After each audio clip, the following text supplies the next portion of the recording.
I see David is here, so I'll just add him on the stage and let you guys have an interesting conversation. Thanks, Dimi.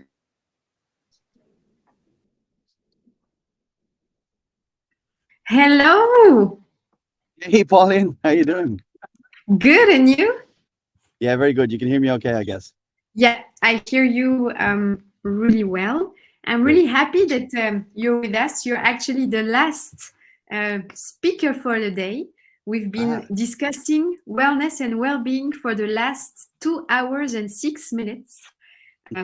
It's been quite a fantastic conversation. I should say also eye-opening in many ways. And I'm really happy that you're actually the last, because I think you wrapped everything wonderfully.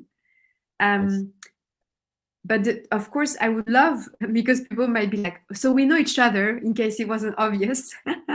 But I think for people, it might be like, okay, maybe I don't, who is David? So can we start by having a short introduction about you, who you are, and maybe also what's Nook? Sure, no problem at all. So yeah, hi everyone. My name is David O'Coyman. I'm originally a product designer out of Dublin in Ireland. I'm based in Amsterdam, and I started Nook in 2016 because I was fed up, frankly, with the condition of workspace. I believed, in particular, our drive towards almost exclusively open plan workspace is toxic for a quiet majority of people, and for the needs that different brains have in an open space. I believe that one size misfits all.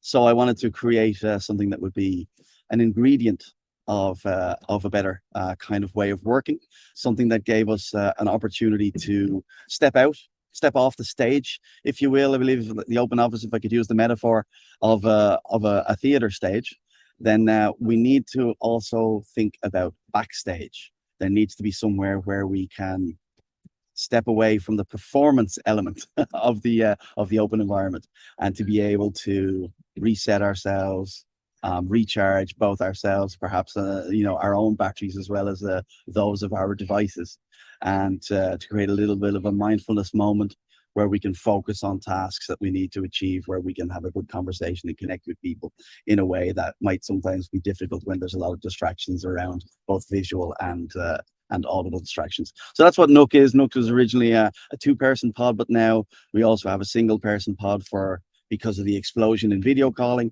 And we also have a pod which has essentially no table, no benches, no floor.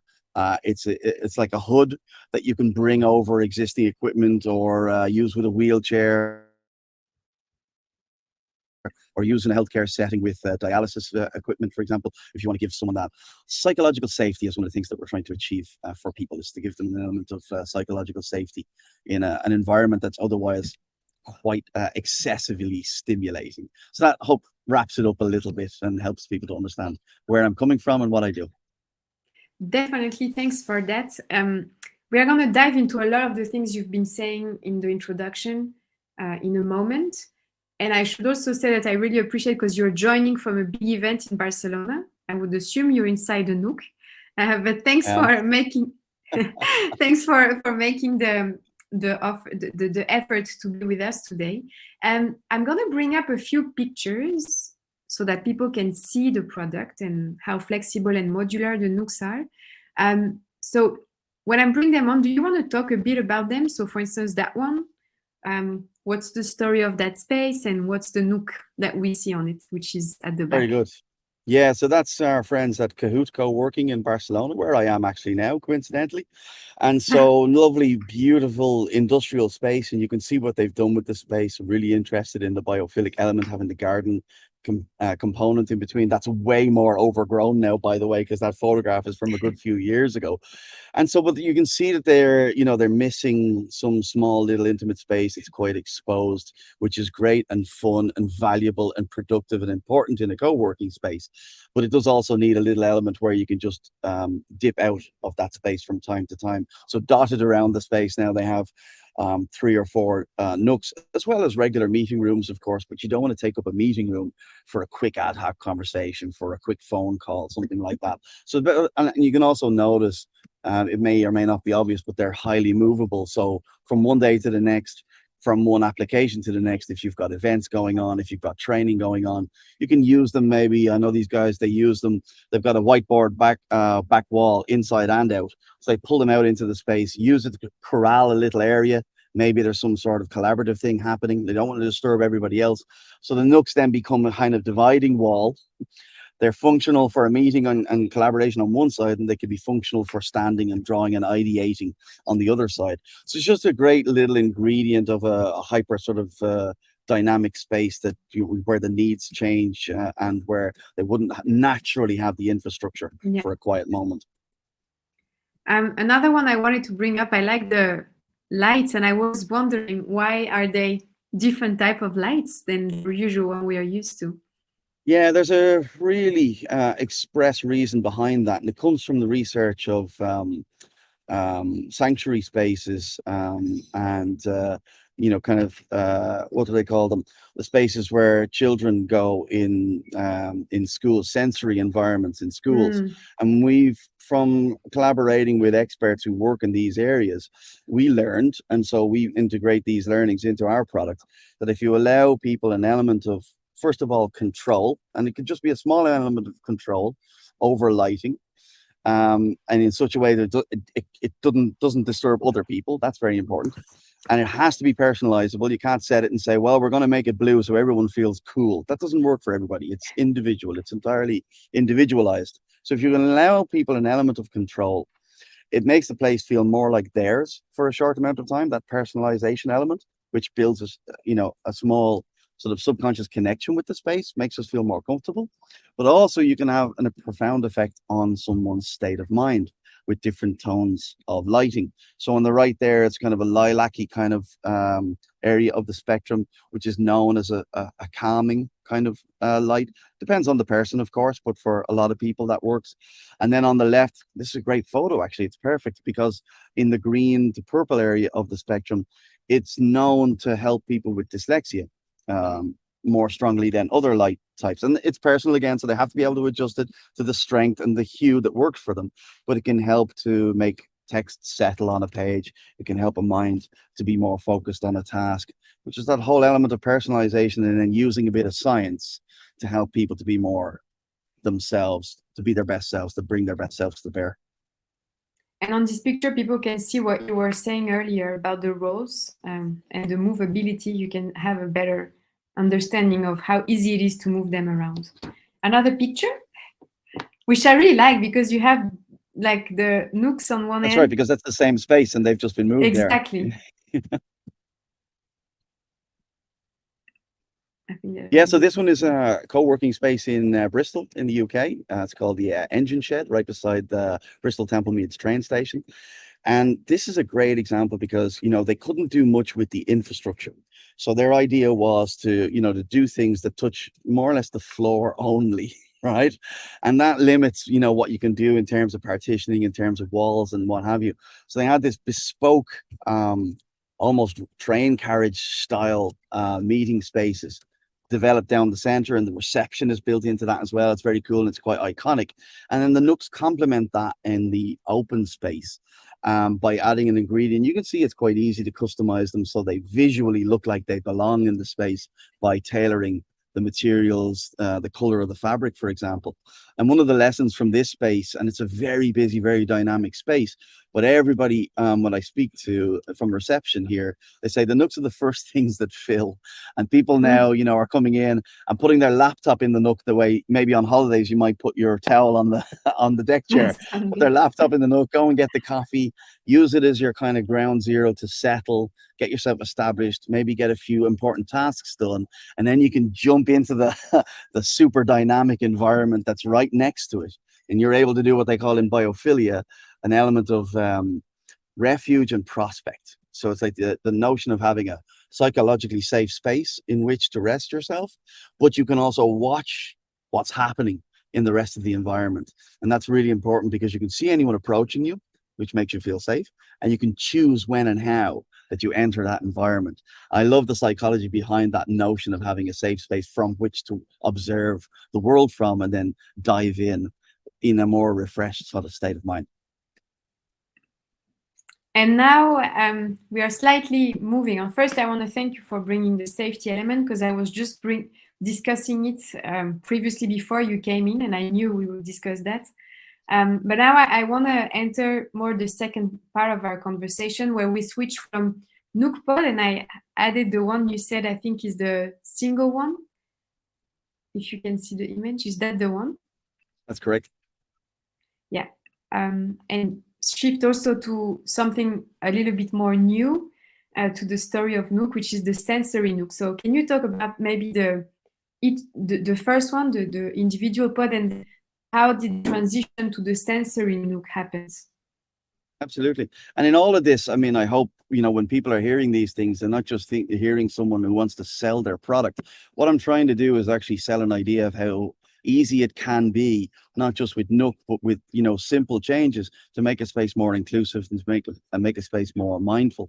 So the solo on the left there came about because of the explosion in individual video calling that's happening in workspaces. So it was all about giving people a little bit of removal from the environment in order to be able to be less self-conscious. That one of the words I started this whole thing back in 2016 with was this notion of spotlight, and how damaging it can be to your engagement and to your productivity and to your focus to feel in the spotlight, to feel judged, to feel that people can look over your shoulders, to feel that when you raise your voice on a phone call, everyone can hear you, constantly feeling a sense of judgment. Some people have no problem with it, but a lot of people do. And so what I wanted to do with the solo was I wanted to give for that individual moment, an element with the option of closing a door or having an open space, that just removing the possibility that someone can look over your shoulder, still keeping you available and accessible to the environment, and giving you the opportunity to have lots of phone calls and video calls happening in the space, because that's happening now whether we like it or not. It's a cacophony in for example, if you go to a co-working and everyone has their laptop open, they've got their headphones on and they're on video calls. Well, if you're not on a video call, that's quite a cacophony, and if you are, you can probably overhear quite a bit of other noise going on. It's not an ideal environment. So something that just makes that a little bit softer and gentler for people. And then the sensory is a jump in a direction that harks back to our origins. Nook was originally created for or with introverts in mind, around the principle of designing for extremes benefits the mean. So if you design with extreme needs in mind, and in this case, I'm talking about extremes on the spectrum of autism, ADHD, dyslexia, I mentioned, dyscalculia, even, highly sensitive people, HSPs, 25% of the population, or even just those moments where, you've become stressed because of news, workloads, family situation, who knows what, to be able to create environments. Now these look a little clinical, but they come from, our origin idea of creating clinical spaces here for healthcare. And then what we do is we backwards compatible make those for workspace and co-working, so that they just end up being this approachable other space that doesn't exist in the co-working, that clearly signals that you can come here and do something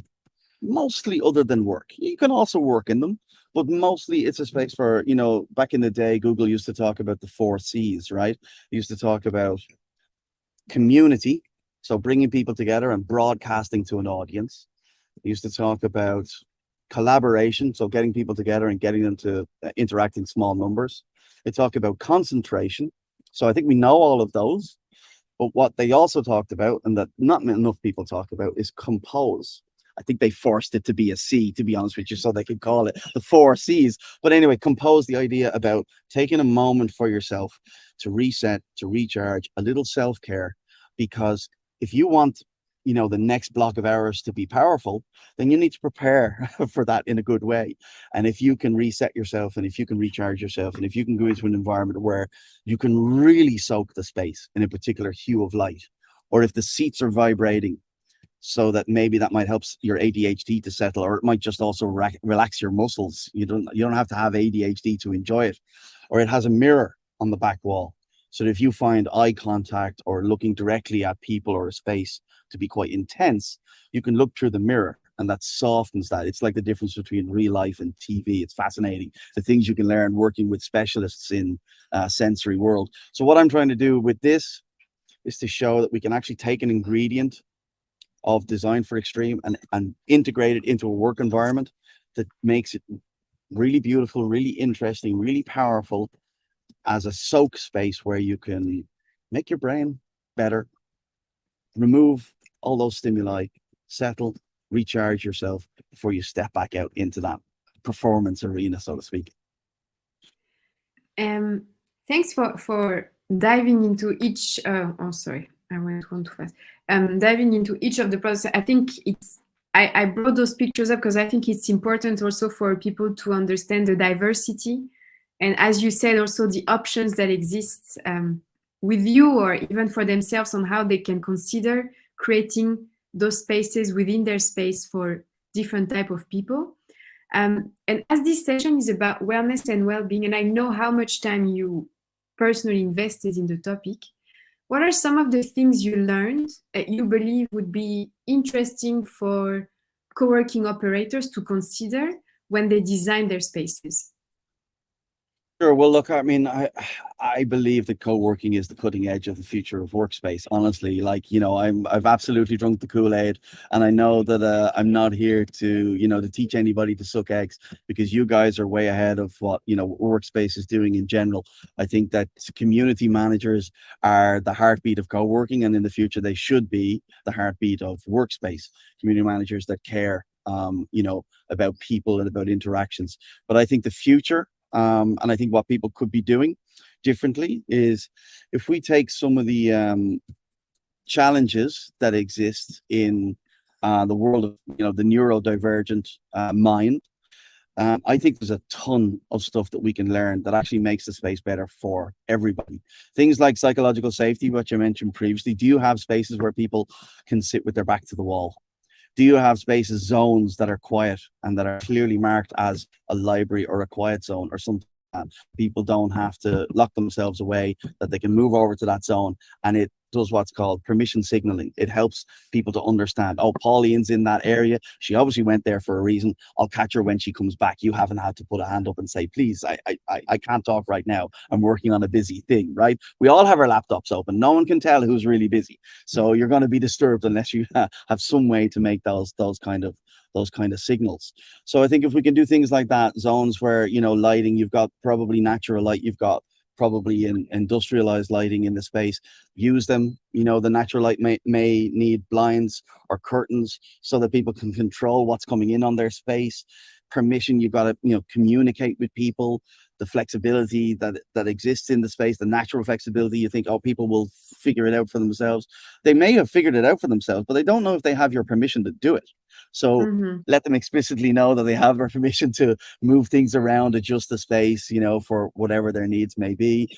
You know, think about signage, think about wayfinding, think about different materials for, you know, stimulation or irritation. So think about, you know, how the noise in the environment might actually be quite annoying for certain types, and you don't have maybe have to change it, because you might have hypo-sensitive people who really love that buzz and that noise, and we don't want to change that. So it just needs to be somewhere else, perhaps, where people need to go. And I think really importantly, first and foremost, is don't design for an avatar of yourself. Don't think because you like it that everybody will like it. Don't think because you saw this one great thing, you know, once that worked for people who are experiencing that thing, that's going to work well for everybody. Use your community. You'll have, like, if you're focused on finance, if you're focused on tech, if you're focused on retail, if you're focused on sales, or if you're general, they all have different footprints of types of minds that are in the space. You know, different fields attract different types of minds. And so you wouldn't put a finance team next to a marketing or a sales team that are trying to sell, you know, event shell schemes, for example. I'm reminded of events because of how crazy and chaotic it is here. They wouldn't work well together. So don't put them together in the open workspace either. Don't make them work together in the open workspace either. At the heart of inclusivity is choice. Yeah. And you can't have choice without options. So just make sure there are options in the space so people can choose, and talk to your people about this particular subject and see what people need. Maybe anonymously, give people an opportunity to feedback, but you can't do these things for people without involving them in the process. And from your own personal exploration journey into well-being in the workplace, what do you feel is still very misunderstood, unregarded, or not considered? Invisible things, because they're so easy to ignore, noise, air quality, things like that, the psychological impact of a space. It looks great, you've got some beautiful furniture, got some lovely colors on the wall, but what is actually the psychological impact on the space? What is actually the impact of, the noise levels in the space, or the lack of choice, that makes people want to come or not come, that attracts a certain kind of people, perhaps it's not attracting another kind of people. It's those invisible elements that can be easy to ignore, but are very much worth exploring. Quality of air can have a significant impact on how fresh people feel, how invigorated, how active, how easy it is for them to focus or not. Levels of noise and type of noise, not just noise levels, but a high noise level, but that's low frequency, like a hum from an air conditioner, can be quite soothing. Whereas a low level of noise, but that's spiky and high frequency, like someone shouting, or like some sort of tick or rattle or something like that goes off every now and then, can be very disturbing because it's unpredictable, because there's a reason why we prefer a humming sound versus a child's scream. The brain typically edges towards low frequency noise. So if you can think about those elements, those invisible elements, but again, don't try to do it on your own. British Standards, for example, recently brought out a guidance called Design for the Mind, Making Space More Neuro-Inclusive. And it's just rich with hints and tips for how to think about space, and possibly how to apply those learnings. And because we talk so much, because this session is more, let's say, focused on co-working spaces, how do you believe they could contribute as operators even more to promoting wellness and well-being? Fundamentally, they're at the vanguard, I think, of that promotion. The way co-working engages not just with its own community, but also with the corporate world more broadly, with other organizations, the way, it engages with local government, with healthcare, with education, programs of students coming in and things like that. It's that education piece, I think. If you can take the learnings from you usually, because it's co-working is full of entrepreneurs, and entrepreneurs are often entrepreneurs because they don't fit in larger organizations. That's a very general sweeping statement, I realize, but it means that you end up with a higher percentage of neurodivergent minds in co-working spaces. So you have this incredibly rich tapestry of capability in that environment to create a set of, capabilities, of circumstances, of learnings for the world that can then be fed into those organizations who may have offices in the space, who may be running events in the space. So I think, for me, co-working is actually the sort of, the petri dish. No, that's the wrong expression they're used at the moment, isn't it? The breeding ground, the catalyst, a space where, I think the future of work is being seeded at the moment. And I think events and event organizers have a role to play in how you build, the experiential, how you design for experience. I think healthcare has a role in the future. I think, on boards and at high level and in HR departments, we'll see a lot more healthcare professionals around not just nutrition, but also psychology. So I think events, healthcare, but focus on that, that community element, and using the assets that you have at your disposal to define what the future of work looks like, and then get that message out there to the organizations that have a footprint in your space. And one last question before we let you go. What would be that one piece of advice you would give co-working spaces thinking about well-being and currently watching this?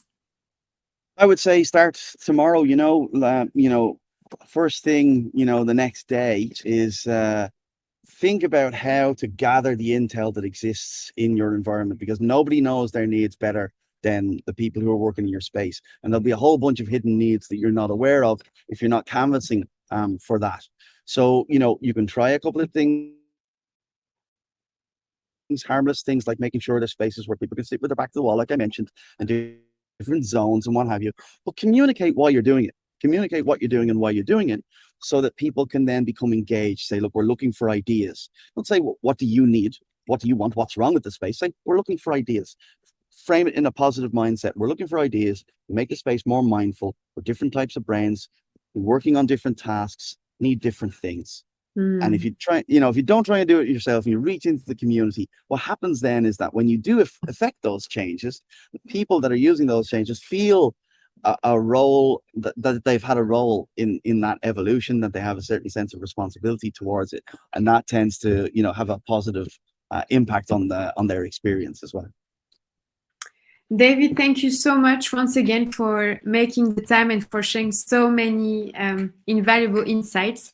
I love it because, as I said, a lot of what you just said resonate with what we've been discussing this morning with everyone, what I've been sharing as well. So it's just a really nice wrap up to all we've been saying. So thanks again so much. I think in the recap of the event, we'll add a few ways people can connect with you and just keep the conversation going. If they're interested in Nook or just interested in what you shared with us. Have a great event in Barcelona, and I hope we see each other again soon then. Thanks, Pauline. Great to have the opportunity to speak to everybody. And I really appreciate it and look forward to, please reach out on LinkedIn or whatever. My surname should be quite easy to find, or have a check out on nookpod.com and send us a request for info. We love co-working. We're co-workers ourselves. We're based in a number of different co-working. So, we want to talk to you about those things. We want to help you solve, those challenges for the future. Thanks, David. See you. My pleasure. See you. Bye-bye. Bye.